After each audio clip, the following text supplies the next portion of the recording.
Halo, selamat berjumpa kembali dalam pembelajaran statistik. Di era milenial yang semuanya serba cepat, kita dituntut untuk hidup secara efektif dan efisien. Maksudnya bagaimana? Kita harus memanfaatkan waktu dan segala potensi yang kita punya dengan sebaik-baiknya sehingga bisa bermanfaat sebesar-besarnya. Demikian juga dalam bidang pembelajaran. Khususnya dalam bidang pembelajaran musik, kita dituntut untuk mengembangkan metode-metode pembelajaran sehingga pembelajaran yang ada di kelas menjadi efektif dan efisien. Artinya, dalam waktu yang singkat, peserta didik bisa mencapai prestasi yang optimal. Bagaimana cara menguji apabila metode yang kita gunakan itu efektif dan efisien? Ada banyak cara. Salah satu cara dengan menggunakan uji T atau uji beda. Kali ini kita akan membicarakan independent sample t-test dan paired samples t-test. Apa sih yang dimaksud dengan independent sample t-test? Yaitu ketika kita ingin membandingkan min atau skor rata-rata dua kelompok grup atau kondisi yang berbeda. Sementara pair sample t-test adalah ketika kita ingin membandingkan min atau skor rata-rata suatu kelompok yang sama namun dalam waktu yang berbeda atau kita mempunyai kelompok yang berpasangan. Kita akan membicarakan terlebih dahulu tentang independent sample t-test. Contohnya, apakah ada perbedaan prestasi belajar musik antara kelas A dan kelas B?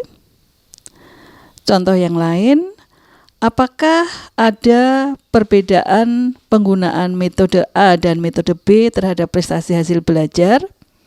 Nah, apa saja yang diperlukan untuk melakukan t-test jenis ini? Ada dua variabel yang diperlukan.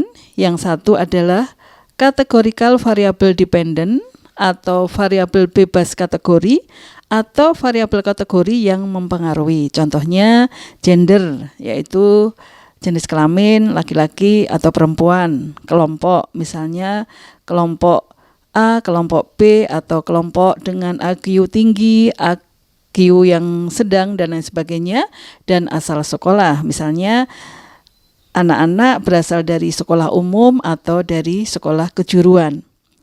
Yang satu lagi yaitu dependent variable, kita memerlukan satu continuous dependent variable atau variabel tergantung kontinu yang dipengaruhi. Contohnya prestasi hasil belajar, musikalitas, berat badan, kreativitas, dan lain sebagainya. Sebetulnya fungsi analisis independent sample t-test itu apa? Yaitu untuk menginformasikan apakah kedua kelompok tersebut berbeda secara signifikan. Artinya bahwa apakah jika terjadi perbedaan min di sana, apakah itu betul-betul karena perbedaan metode yang kita berikan, bukan karena suatu kebetulan. Tadi sudah kita jelaskan, misalnya apakah ada perbedaan prestasi belajar musik antara kelas A dan kelas B. Nah, kini kita akan mempraktekkan, tapi bukan menyampaikan ataupun menganalisis perbedaan prestasi belajar musik, tetapi akan menyampaikan perbedaan metode belajar yang digunakan. Nah, untuk itu, coba silakan Anda membuka YouTube dengan link sebagai berikut.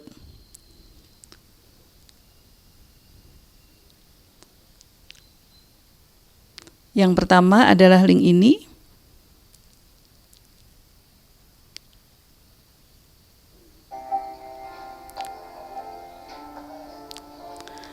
Nah, pada link ini, metode yang digunakan adalah pengembangan musikalitas dengan progresi akor tipe A. Dalam hal ini adalah akor yang terdiri dari A minor, kemudian D minor, dan seterusnya. Kemudian coba setelah selesai menyaksikan video ini, lihatlah video yang berikut. Sebetulnya tujuan dari pembelajaran ini sama, yaitu mengembangkan melodi berdasarkan akor. Namun, akor yang digunakan di sini berbeda. Kami ingin mengetahui apakah perbedaan akor tersebut bisa membuat musikalitas yang dikembangkan oleh peserta didik itu juga berbeda.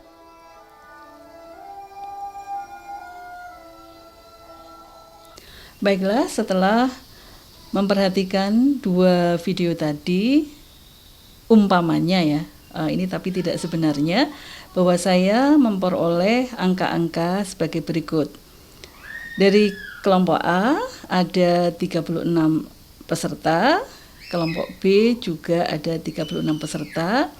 Kemudian saya peroleh skor sebagai berikut. Misalnya kelompok A ada 70, 67, 65 dan seterusnya. Kelompok B ada 78, 77, 75 dan seterusnya. Nah, kalau dilihat secara total semuanya ada 36. Setelah itu kita buka program SPSS. Kita klik programnya. Setelah kita buka SPSS akan terdapat tabel seperti ini. Yang kita lakukan terlebih dahulu adalah kita klik variable view. Di sana ada name, kita tulis ID.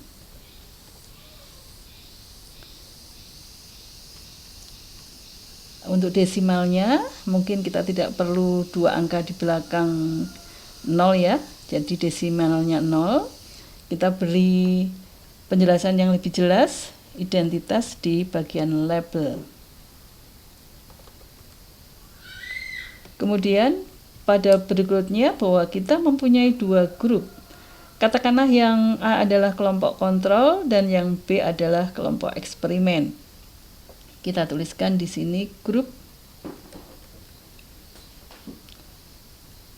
Sama halnya dengan yang tadi bahwa kita tidak memerlukan dua angka di belakang koma, tetapi cukup satu. Kemudian kita tulis di sini identitas adalah kelompok A tadi dengan metode progresi akor A ya. Kemudian kelompok B dengan progresi akor B. Nah, kemudian kita klik value di sini karena kelompok tadi angka 1 itu adalah artinya kelompok A. Sedangkan kemudian kita klik add, sedangkan angka 2 itu artinya adalah kelompok B. Kemudian kita klik add, kemudian OK. Nah, kemudian kita cek di sini akan muncul tabel seperti ini. Nah, kita lihat bahwa di sana ID itu adalah identitas. Berarti di sana ada 72 peserta, yaitu 36 kelompok A dan 36 kelompok B. Kita tulis angka 1 sampai 72.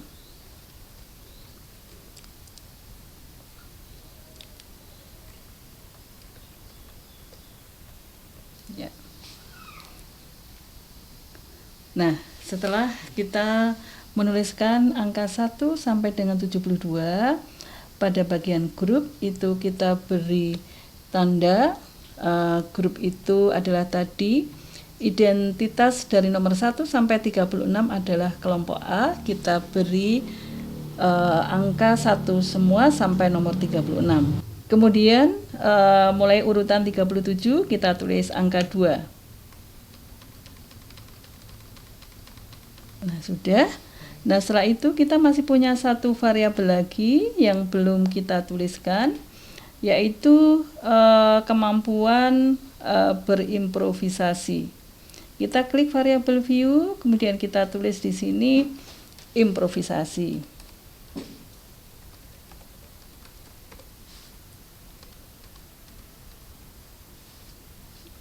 Mungkin cukup tidak perlu desimal sehingga kita tulis angka 0. Kita tulis di sini adalah improvisasi.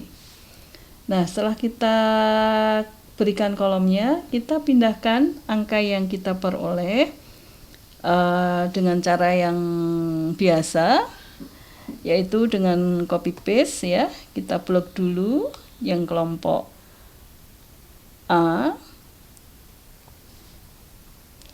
Kita pindahkan angka-angka ini di SPSS dari nomor 1 sampai 36.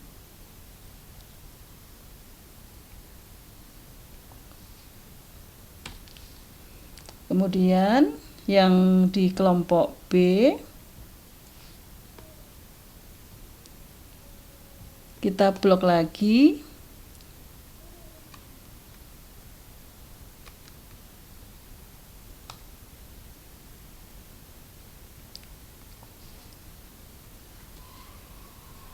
kita pindahkan ke yang kelompok B, yaitu urutan 37 sampai dengan 72.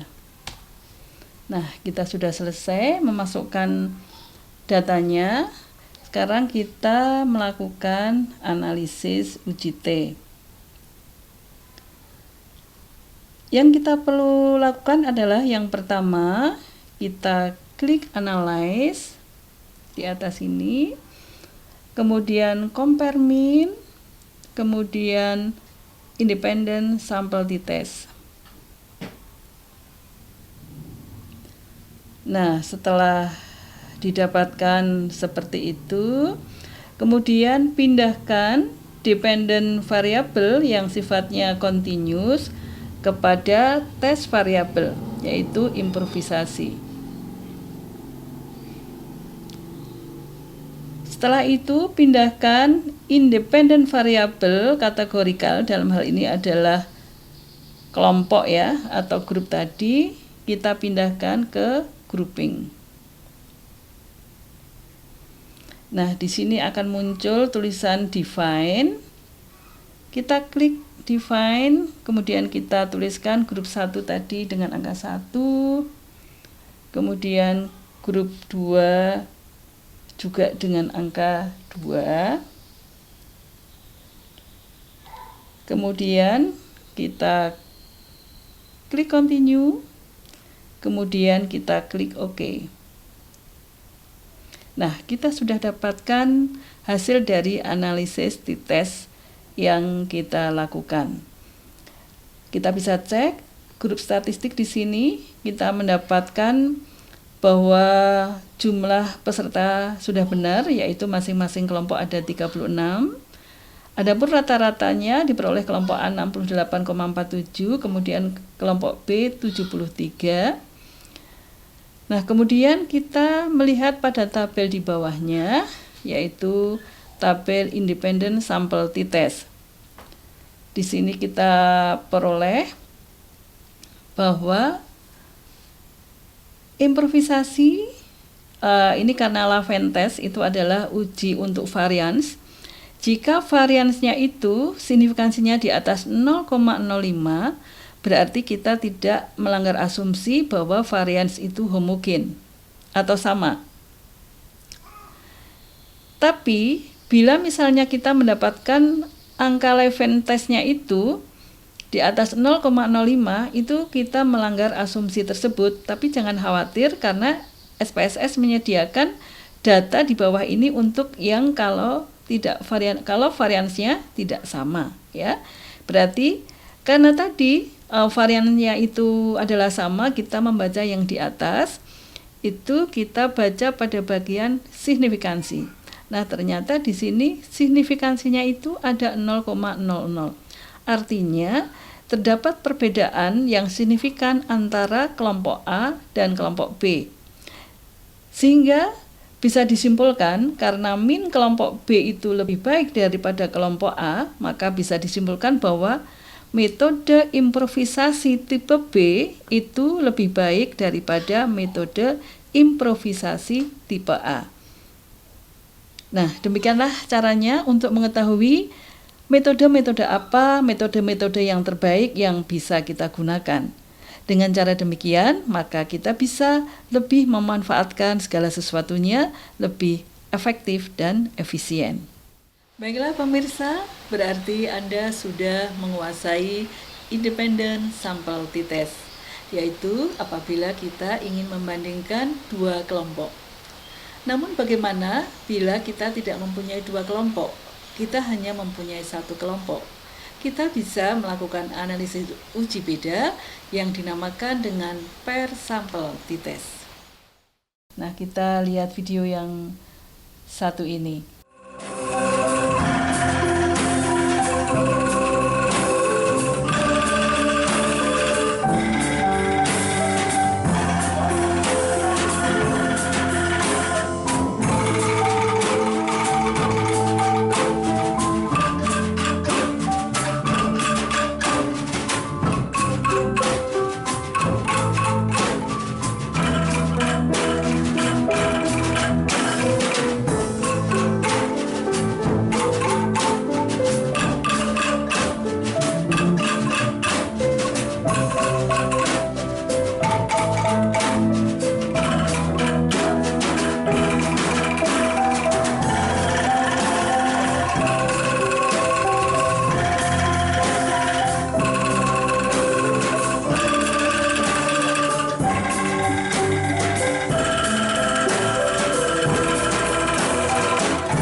Nah, misalnya itu adalah ketika pertama kali lagu tersebut dimainkan. Kemudian selang beberapa saat, kemudian kita melakukan tes lagi untuk melihat seberapa kemajuan yang dicapai oleh peserta didik. Nah, kita lihat video yang satu ini.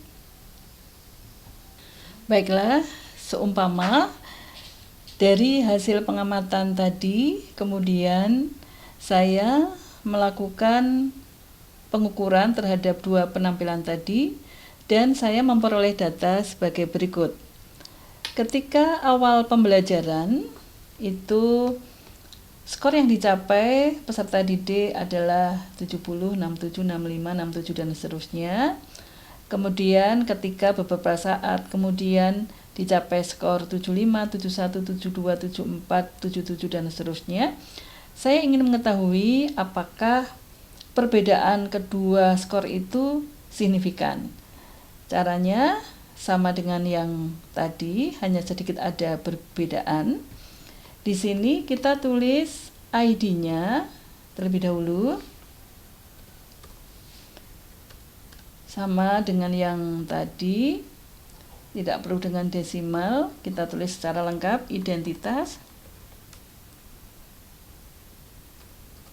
Nah, perbedaannya di mana? Kalau tadi kita menulis angka dari 1 sampai 72, nah ini karena angka dari peserta ini jumlahnya 36, maka kita tulis 1 sampai 36 saja.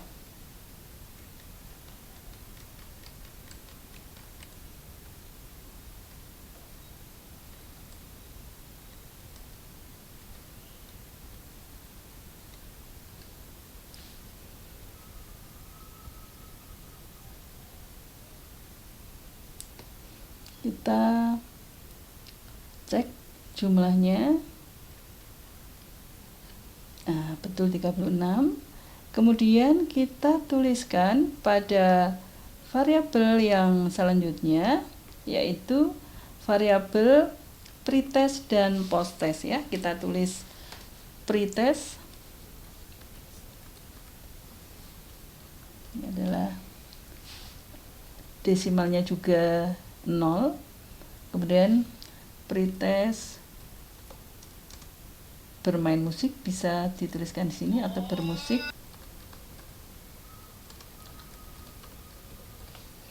Nah, kemudian kita klik data view. Nah, kita akan mengisi skor-skor pada pretest dan posttest. Caranya sama dengan yang tadi, yaitu nilai pretest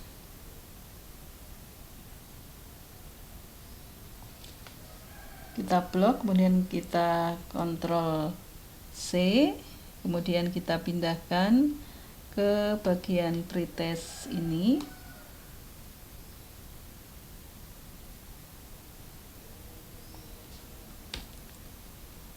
Nah, kemudian demikian juga dengan yang posttest.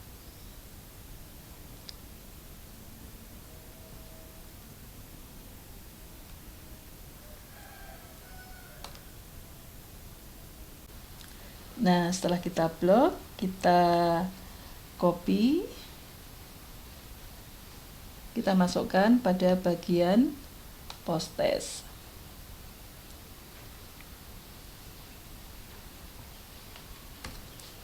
Nah, kita sudah dapatkan datanya. Untuk selanjutnya, kita sudah bisa melakukan analisis UJT. Caranya, klik Analyze, kemudian klik Compare Min, kemudian kita pilih yang per sampel titest. Nah, kemudian kita masukkan yang pretest ke per variabel, kemudian posttest juga ke per variabel, kemudian kita klik OK.